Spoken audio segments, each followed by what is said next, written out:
That's quantum entangled photons. Now, again, for the record, I am a fucking idiot, okay? I don't even know what that means. I can say those words, quantum entangled photons, but if you made me write down without any Googling in an essay what a quantum entangled photon exactly is. Hey everyone, get ready for some comedy gold.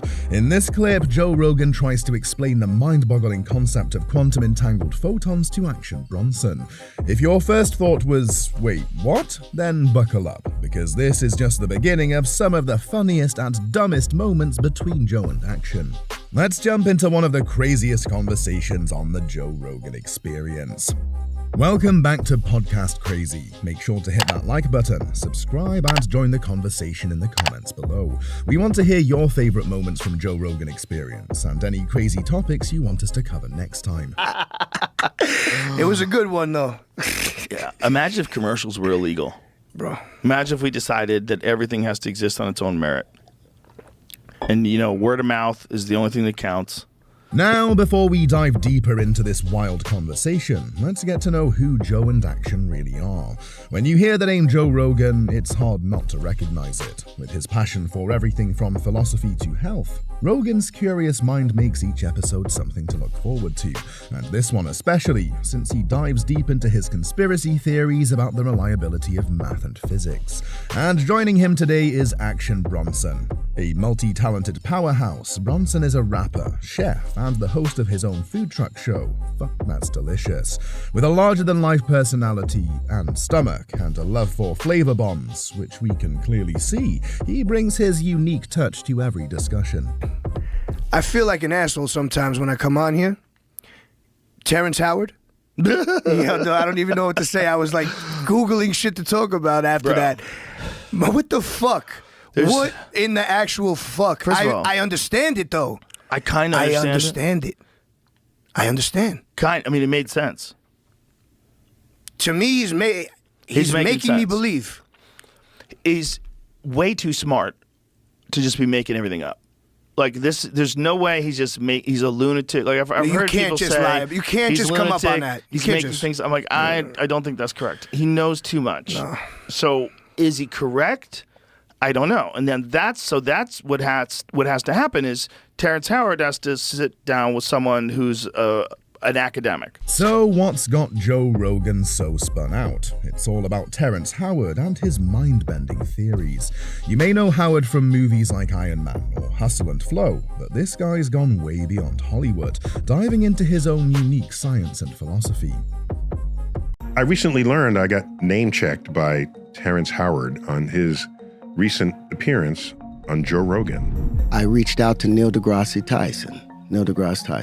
He was like, hey man, yeah, I'd love for you to come on my show, do my radio, do my TV thing. I would love that. I was like, yeah, but I've got something I want to introduce to you. I don't know about you, but whenever I catch a JRE episode that touches on Terrence Howard's theories, I'm both fascinated and bewildered.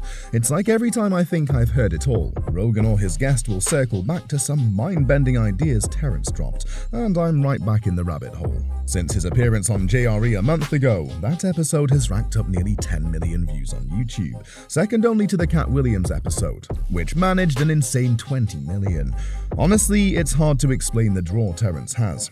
The guy somehow blends scientific curiosity with pure, unfiltered imagination, and while some of his ideas might seem straight out of sci-fi, I have to admit, there's something about them that gets under your skin, making you question everything you thought you knew. Rogan's been hooked too. Nearly every episode since, either he or his guests keep coming back to Terrence's ideas, as if they can't quite shake them either. I mean, who doesn't love a good conspiracy theory about how everything we know might be wrong? Terrence has been the gift that keeps on giving, sparking conversations that make you think a little deeper, or maybe just scratch your head. Whether you buy his theories or not, the way he presents them leaves an impact. 8 years ago, he sent me a 36-page treatise. And it was only 36 pages. So this is Terrence Howard attempting to reinvent mathematics and physics.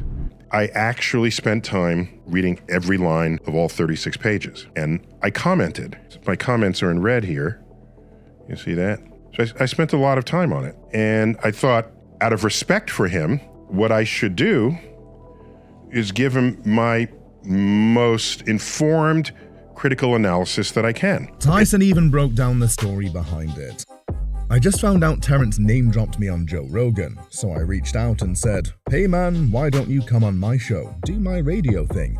He's like, "Yeah, cool, but I've got something I want to share with you." That something, an unsolicited 36-page manifesto, as Tyson put it, in which Howard attempts to reinvent maths and physics. Tyson dusted off the document from years ago and spent some quality time reviewing it, line by line, with his comments in red. And he even made a full video about said review, putting Howard in a very uncomfortable light. Of course, this beef doesn't come without a little spice on both sides. Tyson's public image isn't as squeaky clean as he might hope. Back in 2018, during the height of the #MeToo movement, allegations surfaced about his past behavior. Some serious, though Tyson denied the heavier accusations, which remain unproven. He did admit to some inappropriate behavior and publicly apologized, but there's definitely some tension and baggage here. Howard, meanwhile, has his own track record, including a guilty plea to charges involving stalking, harassment, and assault against his ex-wife, a fact Rogan's viewers were reminded of in a recent video covering Terrence's JRE appearance. So, as much as Cat Williams might tap us on the shoulder and whisper, "Told you so," we're now poised for what might be the most ridiculous intellectual showdown in modern pop culture. By the way, I feel like an asshole sometimes when I come on here. Terrence Howard? I don't even know what to say. I was like Googling shit to talk about after that. But what the fuck? What in the actual fuck? First of all, I understand it though. I kind of understand it. I understand. I mean, it made sense. To me, he's making me believe. He's way too smart to just be making everything up. Like this, there's no way he's a lunatic. Like I've heard people say, you can't just come up on that. He's making things. I'm like, I don't think that's correct. He knows too much. No. So is he correct? I don't know. And then that's what has to happen is Terrence Howard has to sit down with someone who's an academic, someone who's got a PhD in whatever discipline they're talking about, and they can have a discussion, and you can see what he really knows and just what he can say to me, right? To me, it all makes sense, but I'm a moron. No, you're not. But if you're talking to a mathematician, or if you're talking to a physicist, someone who actually can understand what these computations mean and what he's trying to say about 1 + 1 or 1 multiplied by 1 can't be like 1. No mathematics. Yeah. Everything is bullshit. I believe that. I wasn't good in algebra. I see it more in a linear way, not a linear way, a different way than him, like more similarly to him. Right. Well, I would imagine that there's probably more to all these things. Those fucking toys he made, the figures. Even our mathematics, like as brilliant as the people are who have created all the formulas that everyone's studying, I would imagine that in the future they're going to have even better methods of figuring things out, and that all these things are going to evolve, that they're not perfect, and that they're going to just like continue to evolve. And if we want to get to like what alien civilization looks like, when we want to get to like super insane levels of technology where they control all of the atmosphere, they literally can harness the power of stars, like there's so much work to do. Like there's so much everybody has to figure out. And if Terrence Howard somehow or another, if it's the craziest story ever, and Terrence Howard is like literally one of the smartest guys that ever lived, and he's got all these genius ideas and inventions, and even though it seems just insane that this is coming from an actor. This is from the Hustle and Flow guy? What? Hey, listen. This is from the Iron Man guy? What? He was in Boomerang back in the day with Eddie Murphy. In fucking Sunset Park, he was Spaceman. Like, he has range. And then he's like a modern day Daniel Day. Enjoy these snippets of the conversation, folks, but stick around. Later in the video, I'll break down Terrence's wildest theories and why they've got Rogan and his guests so hooked. You won't want to miss it. If you're a fan of a subject, let's say, a hobbyist, let's call it, it's possible to know enough about that subject to think you're right, but not enough about that subject to know that you're wrong.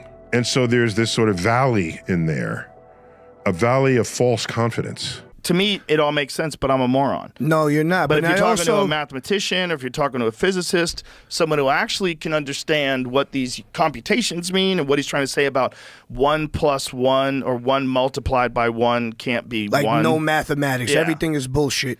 I believe that. I wasn't good in algebra.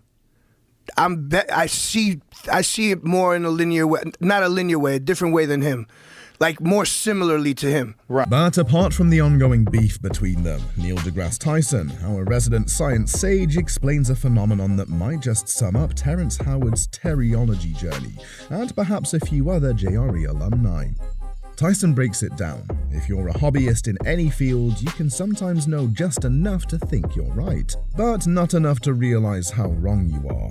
Welcome to the infamous Dunning-Kruger effect, where a sprinkle of knowledge makes you feel like a genius. It's only when you dive deeper that you realize, oh, wait, I actually knew nothing. And let's be honest, a statement like this is not said with the purpose of informing the audience, but is a direct attack on the knowledge of Howard, on his brain, ideas, and even his reliability as a man. Going back on Mount Stupid, Joe and Action Bronson explore said fringes of math and science. Bronson admits he kind of understands Howard's theories and wants to believe. He's making me believe. There's no way he's just making this up. So is he right? I don't know, man. This puts us again in front of the main question. Should we trust the person or the facts? I'm going to read you just my opening line here. It's titled 1 × 1 = 2.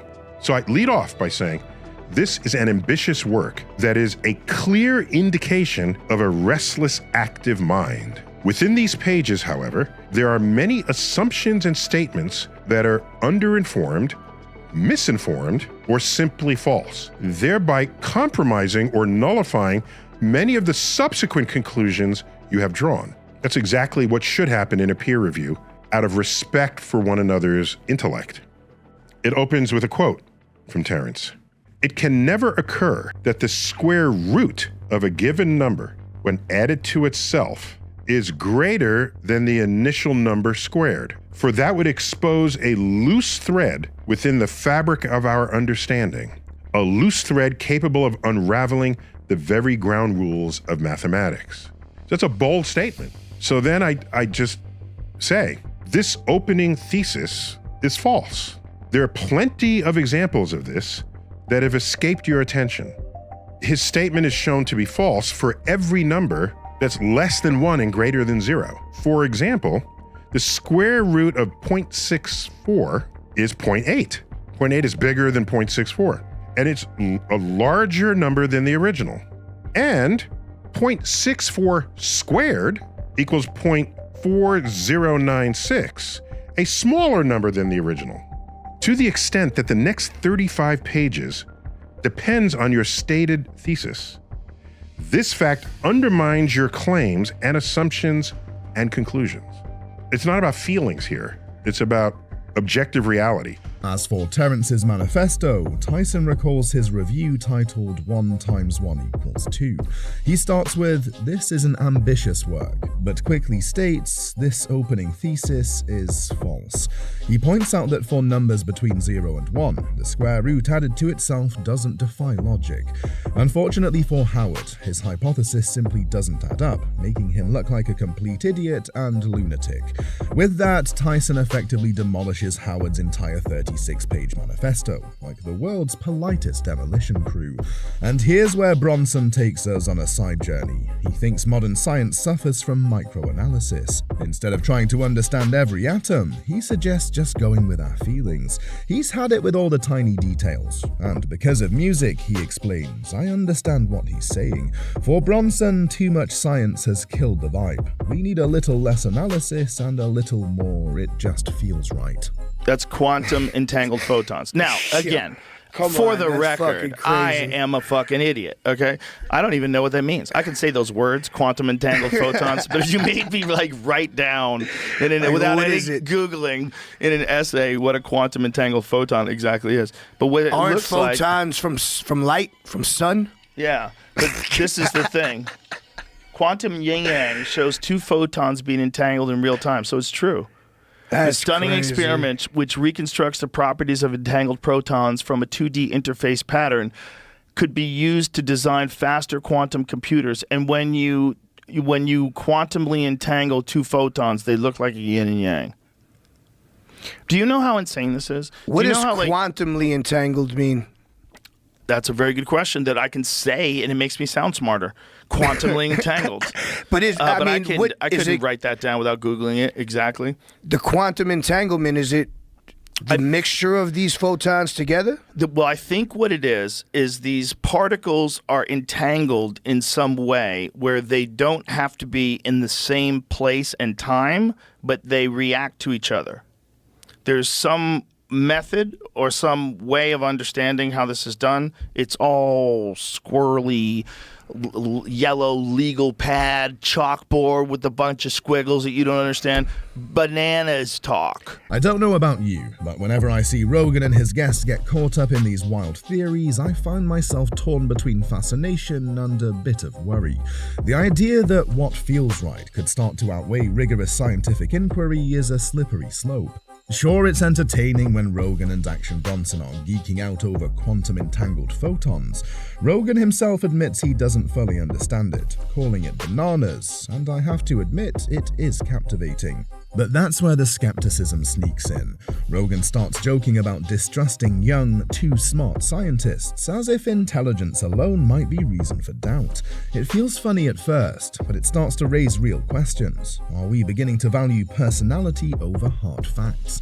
Who do we end up trusting more? The enthusiastic, charismatic guy with the unorthodox views, or the scientist sticking to the data? That's why someone like Terrence Howard, with no credentials but a lot of conviction, ends up being taken seriously on the show. I think on Rogan, Terrence said that I trashed those three researchers. Attack that I had talked about Walter Russell and Victor Schauberger and John Keeley and Tesla as the people that I looked up to. So he threw shit on he was like, well, Tesla stuff worked, but Tesla was never really respected and out there. When I'm just simply stating the fact, I don't think of that as trashing. I think of that as being honest. I will note that from this work, Terrence produces art, sculptural art, which I find to be intriguing, even beautiful. To me, more intriguing than beautiful, because you got to look at it and you keep looking at it, like, what is that? And what's going on there? I just want to read you my ending comments here. I could not follow the reasoning on these last few pages, but the illustrations that derive from them are beautiful, regardless of how they were derived. My notes have been strongly critical of your reasoning and conclusions. I was candid and blunt out of respect for the energy you have clearly invested in this work. But if you're sure that you are still right and that I have completely misunderstood your thesis, then you will need to look for another person to evaluate what you have done and solicit their comments. In any case, like I say above, the images and illustrations in your final pages are beautiful works of art, unlike any I have seen. Best to you, Neil. I got Tyson name is checked pretty by straightforward in his Terrence critique Howard of on his He's not trashing recent him for no appearance reason. He's on Joe just Rogan. keeping it real. I reached Tyson out to even Neil called out deGrasse Howard for Tyson. using false Neil logic deGrasse to back Tyson. up his He was theories. like, hey, It's like arguing that pineapple sent me belongs a on pizza 36 because it page tastes good, while treatise. science clearly and says it was it's only a 36 culinary pages. crime. Howard tried to paint Tyson as the villain of the scientific world, which is low-key hilarious. How many of us could slide into Tyson's DMs with a 36-page paper and get such a thoughtful response?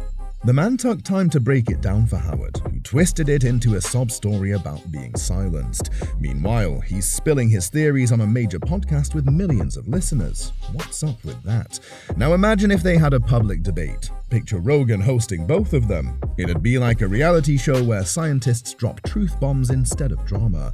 But honestly, I'm not sure Tyson would want that chaos. He has too much respect for the scientific method to get sucked into an unsubstantiated debate. What do you guys think? He's a great actor, but it's just because he's so smart. And then he's talking about how the periodic table's all fucked up. And this is what's you're like, wait a minute.